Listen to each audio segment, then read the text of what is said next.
Jadi ada cerita apa nih hari ini kita? Udah lama nih kita nggak nongol. Aduh. Terus dulu dong biar kompak. So kompak. Kompak. Padahal lawan debat. Padahal nggak kompak.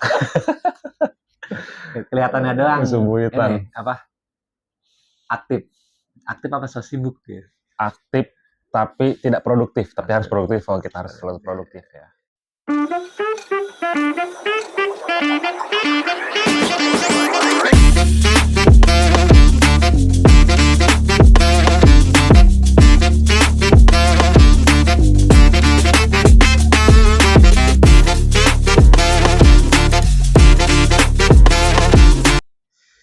Jadi kemarin gue ketemu temen, abis berjamaah ceritanya, kan udah lama gitu nggak sholat berjamaah maghrib di masjid.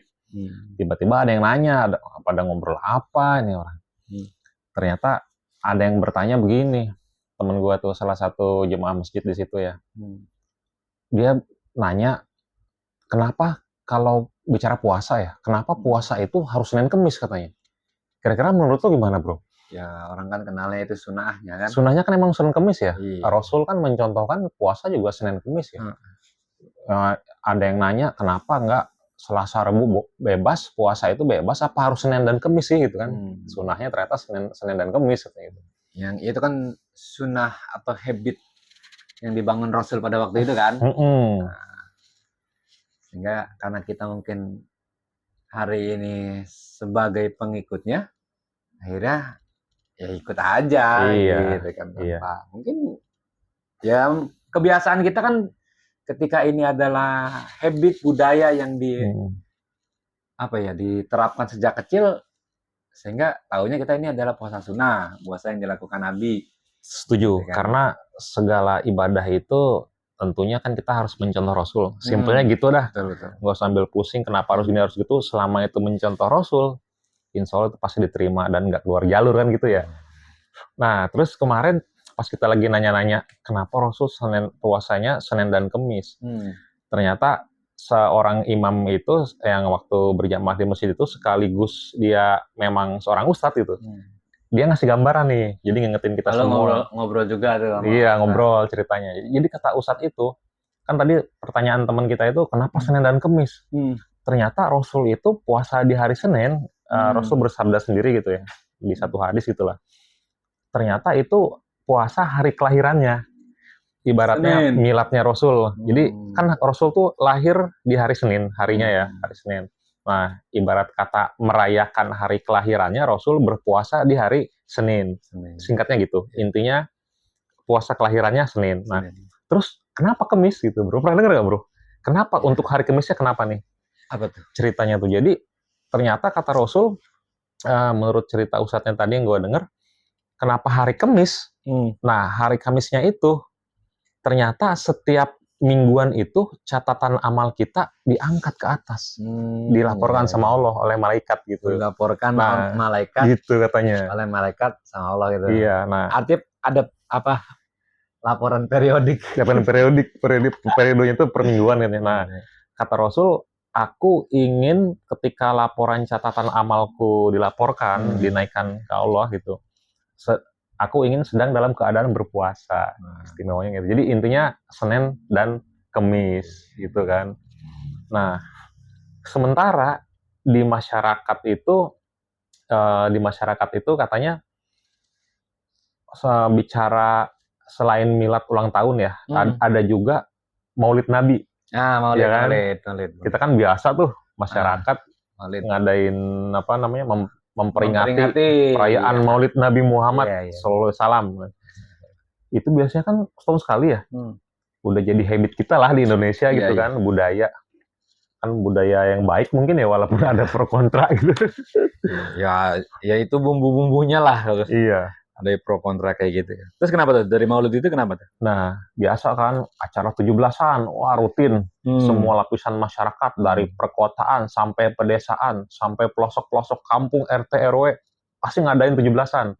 Termasuk Maulid ya, kan umum ya? Umum. Di majelis-majelis taklim lah ya.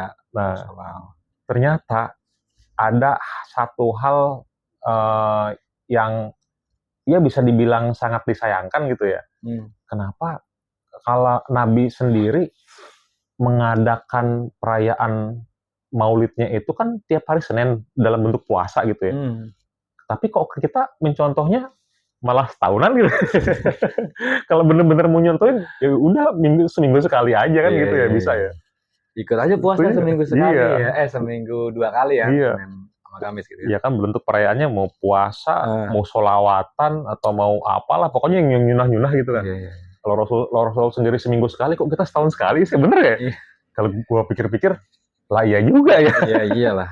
Kalau tadi rujukannya adalah hadis itu ya, kalau kata, ya mungkin ini salah satu uniknya kita kali ya. Iya, sudah membudaya. Iya, sudah jadi kultur. Kita dan mungkin masyarakat kita lah. Ya, gue yakin lah teman-teman kita juga cerdas lah memahami ini. Hanya mungkin buat kita yang kolot ya, tadi hanya menjadikan ini budaya gitu kan ya. Akhirnya kita sebenarnya lupa pada esensi kelahiran Nabi gitu kan ya. Ya kan taunya pokoknya ini hari lahir Nabi gitu kan ya. Senin hari lahir Nabi misalnya gitu. Sehingga kita ngikutin, ya benar gitu. Benar. Ya benar. Tapi kalau menurut gue pribadi ya, kalau ya anggap aja basic pikiran gue gitu.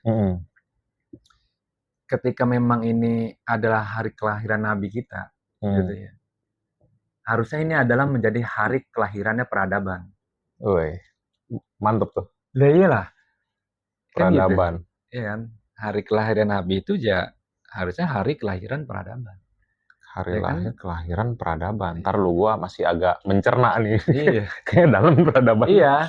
Ya kan karena gini, jangan sampai kita dijebak atau terjebak pada hanya sebatas euforia kelahirannya aja. Iya, cuma sebatas apa namanya istilah seremoni. Seremoninya aja kan. Seremonial. Oh iya, hari lahir.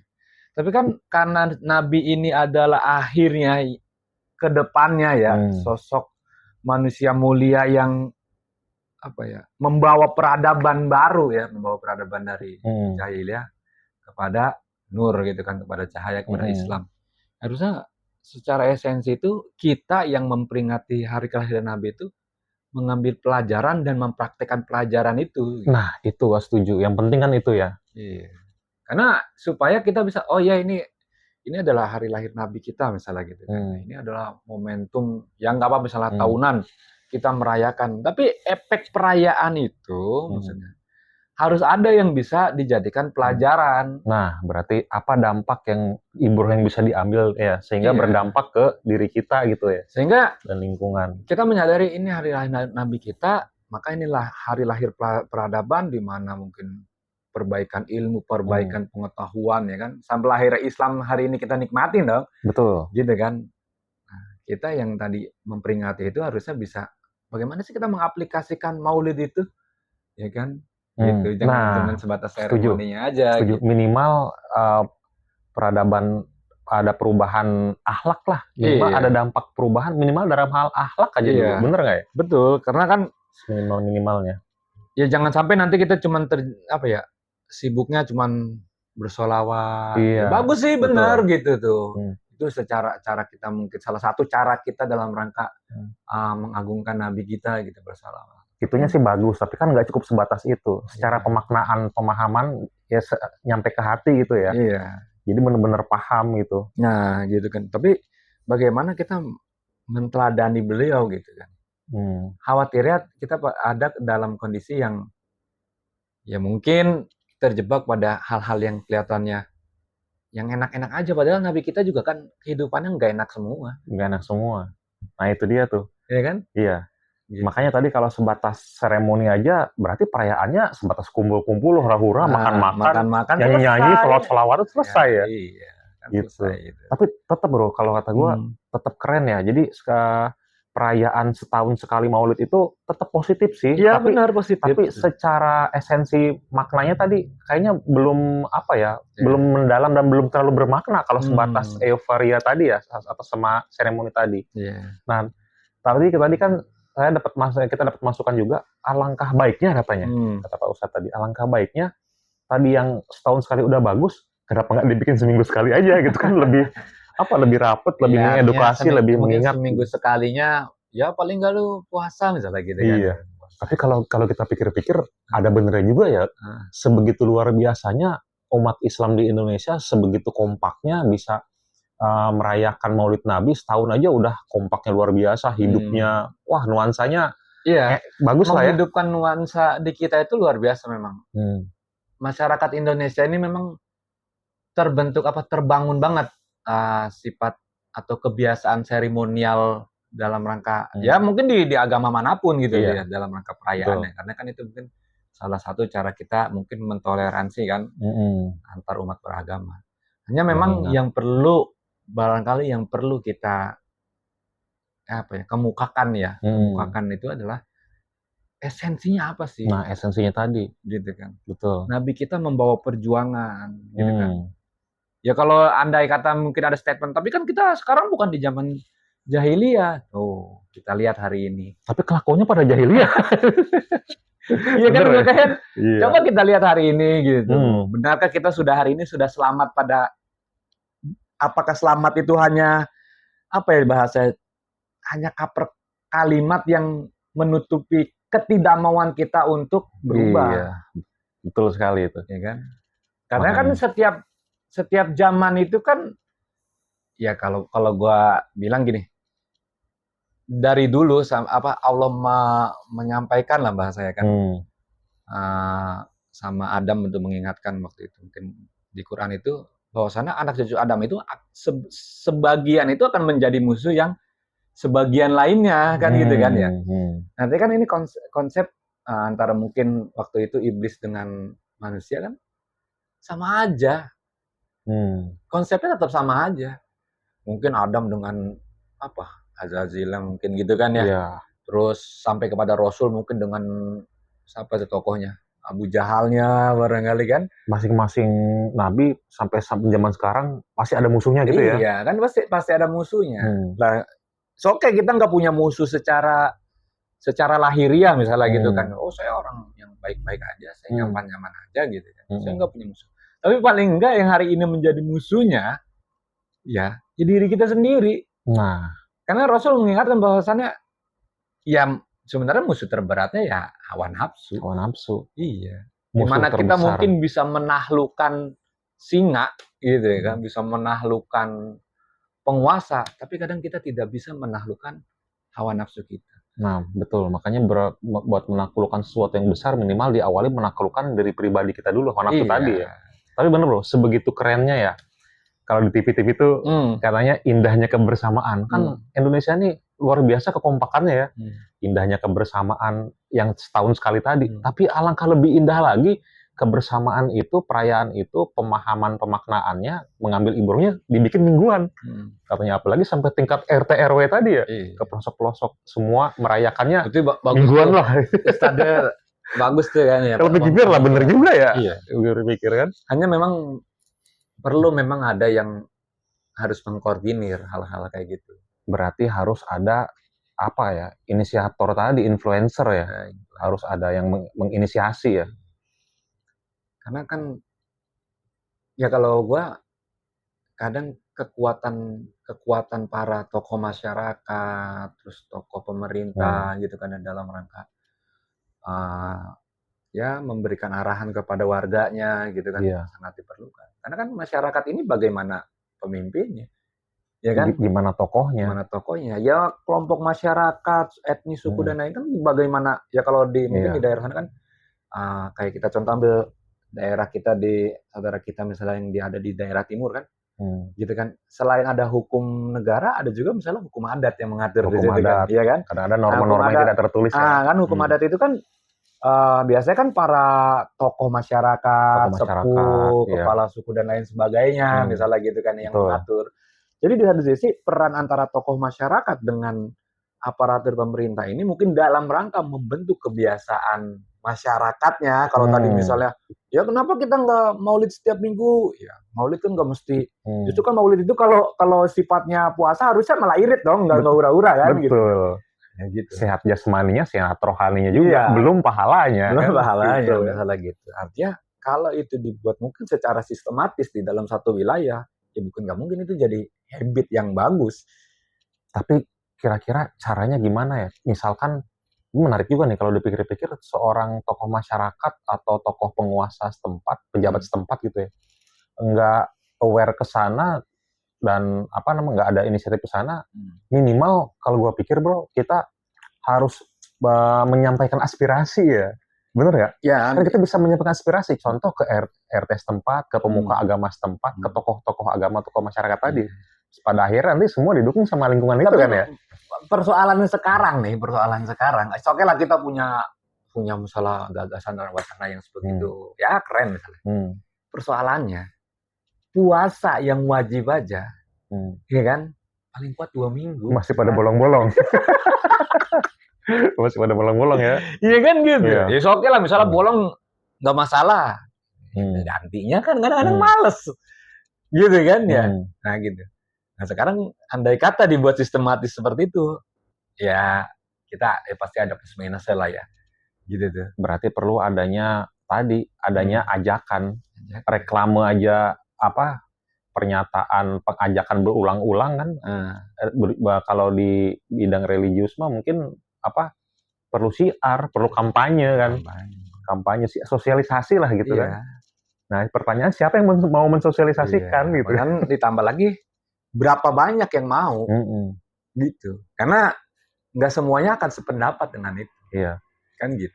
Tapi kalau bicara berapa banyak yang mau, mungkin bisa kita ambil model efek bola salju. Yang mau 1 orang nih. Ya udah yang 1 orang yang mau ngajak 2 orang, itu 2 orang ini ngajak lagi. Ya kalau jadi rame kan. Misalnya contoh lah dalam 1 RT, misalnya tadi membiasakan untuk melakukan puasa sunnah. Ya kan? Ya itu kan apa ya 1 RT itu semua masyarakat kan gitu kan ya. Atau memang sebagian masyarakat, cukup sebagian masyarakat sehingga bisa dianggap 1 RT kan gitu tuh. Betul. Nah, gue ingat sesuatu nih. Sama halnya kayak Mas Darling, ya kan? Nah kan kemarin Mas Darling yang tadinya itu lapangan mati, lapangannya direhab, dipoles, dicat, dibagusin, sampai udah nggak dipakai olahraga, udah nggak dipakai badminton lagi. Tapi Mas Darling ngajak lagi.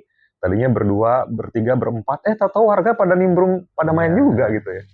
Ada yang ngerakin. Inilah ya. Ya mungkin perlulah masyarakat yang punya ide-ide yang seperti itu.